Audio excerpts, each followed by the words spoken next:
because they lived through that war. They must cry over their daughters and sons. Yeah, oh, absolutely. So after that's gone, there's no mercy for anybody. And that's why they do it. So that makes me wonder about Iraq, because they were torturing each other for years there now in Iraq, and now when we leave, the children, when do they grow up?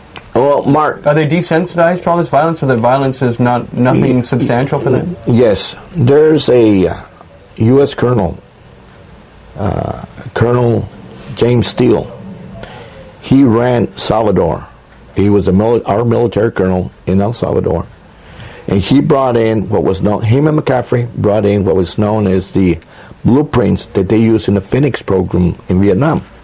And the Phoenix program was? Yeah, in Vietnam, as assassination by CIA against. Right. Okay, they brought it to Central America. It's a bit sadistic a name because Phoenix means to rise from the dead, right? So an assassination program. And they brought it into Central America.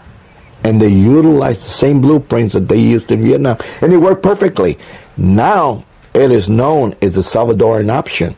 The same group. That's what they call assassination, Salvadoran option? The Salvadoran option. They brought it into Iraq. And guess who's running the death squads there? Colonel James Steele. Is that right? Yes, sir. New York Times read a big story on it a couple of years ago. And he's also... Maybe that's what Carl Bernstein meant when he said the Americans have a secret weapon in Iraq now. It's just a death squad. Yeah, and they're using the same, and it's New York Times and Newsweek and Times magazines has documented. If you Google it, you put down the Salvadoran option, it'll tell you exactly what it is. The same blueprints that we're using in Iraq. Boy, that Reagan period of the 80s really fucked shit up. Yeah, that's that's a... And yet they love him. There we go. They would kiss his ass. Dead in the grave. Explain that, you know. And yet that's responsible for the crack in the inner city. Yes, the massive and which has resulted in all these blacks in prison, all these African Americans in jail now. Yeah, racial profiling is alive and well, and they continue to... It's true, if you're at the top and no matter how many people you kill, there's no justice for those people. No, all they do is, and even if they do incarcerate you, even if they do prosecute you, guess what? George Herbert Bush did. He pardoned everybody on his last day at office. Oh, really? Oh, yeah. Go see the pardons that George Bush did. This is George Herbert Walker in 1992, before Bill Clinton became president. Right before he went out, he pardoned a Saudi Arabian guy that smuggled 75 kilos of heroin into Chicago. He pardoned him. Wow.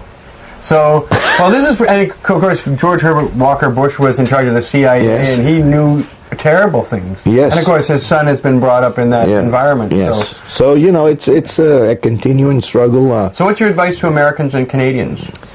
Don't give up. Keep fighting.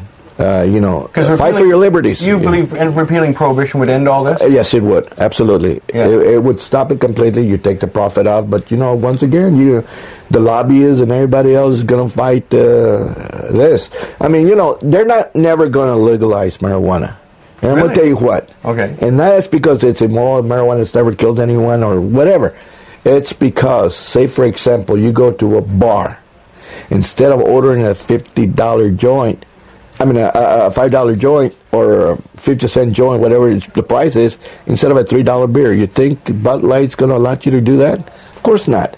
Do the alcohol people and pharmacy, they have a big control in America? Big control over it. Biggest lobbyists there are, and the cigarettes and the liquor and that's just the biggest... Whereas I think we got two guys in Washington lobbying to legalize. So I certainly hope so, because I tell you what, we're incarcerating a lot of our youth right now, a lot of them, and nonviolent offenders. And that's going to be your son or your daughter.